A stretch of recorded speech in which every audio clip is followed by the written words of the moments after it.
Hello, my name is Laura Gilbert. This is Mrs. Gilbert's Tips, and this is my first video. I'm going to teach you 3 of the top tips that I created for choosing the best consequences for your household. My goal is to help you reduce the stress and craziness that comes along with parenting young children. I have a master's in education. My specialty was classroom management. That's what I did my master's work on. I taught for 7 years, kindergarten, 4th grade, 6th, 7th, and 8th grade math. And I have a 5 and a 7-year-old at home, and I have tried all of these tips on them, and they are nice little kids. They're not crazy. So we're going to talk about 3 tips to choosing consequences that you want to enact in your home. If the consequences that you have chosen are not working for you, you can always change them. You're the boss. You're in charge of the way the household runs. First and foremost, you need to be comfortable with the consequences you've chosen. Children can sense hesitance. For example, let's say your child is misbehaving and you say, "I'm going to spank you if you keep it up." They know you might not want to get out of your chair. They might push and prod and poke at you to see, are you really going to do something, or are you just talking? So since I choose not to spank my kids, I don't threaten them with spanking because I don't really want to do it. I don't like all of the drama and the tears and the craziness that comes after it. So that's not a consequence I've chosen. And the consequences I have chosen require no action from me. I can stay seated where I am and enact the consequences that I've chosen for my family, because I prefer not to move when it's not necessary. And you need to create your consequences, of course, based on where you are. Obviously, if you're at the grocery store, you can't have them have a timeout in their bedroom. So you're going to need to have some consequences that work when you're inside the home and some that you are when you're outside the home. So that's the first tip. Be comfortable with the consequences that you've chosen to enact. Tip 2.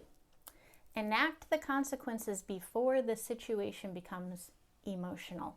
I like my household to be as peaceful as possible, since I don't like to hear yelling and I don't like to yell because it probably increases my blood pressure and makes me stressed and anxious and makes my face turn red.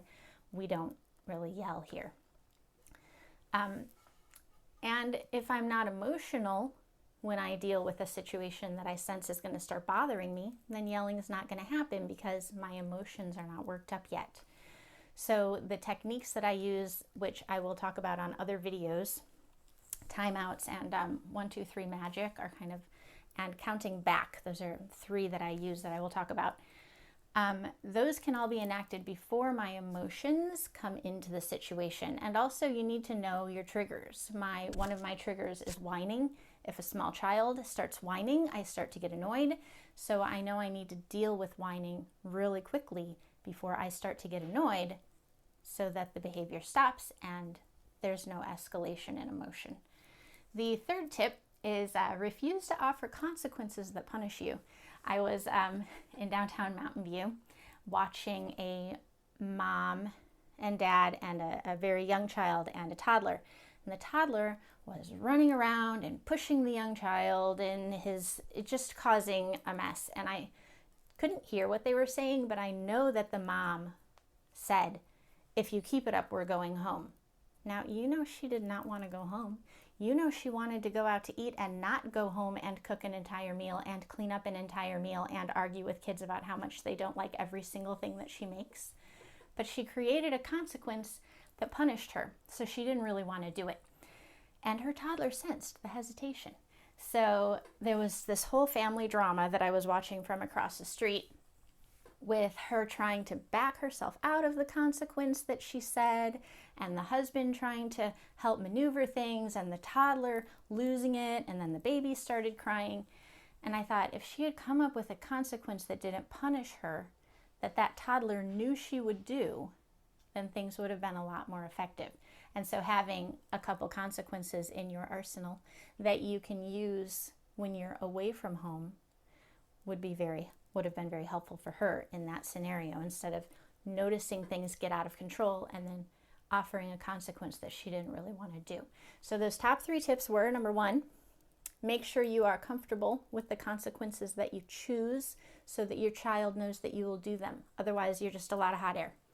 And I've observed in a lot of classrooms where the teacher's volume just kept getting higher and the kids' volume kept getting higher, but they knew something wasn't going to happen. She was just going to start yelling. They didn't care. So then the whole scenario just got very emotional, very out of control, and she didn't choose consequences that she was comfortable with unless she wanted to yell all the time and have the kids still talk over her, which is what was happening. Enact the consequence before you're emotionally involved. So know the things that start to bug you right away and have a consequence you can use as soon as that happens. And then refuse to offer consequences that punish you. Sometimes you just need to stop and say, wait a second, what will help my child to behave but still get me what I want? Which in that case was eating dinner together out instead of her cooking dinner that night. So those are my 3 tips for choosing consequences. The consequences that I've chosen are withdrawing certain things that they have during their day that they love, and timeouts. And I'll talk about both of those on other videos. Thanks.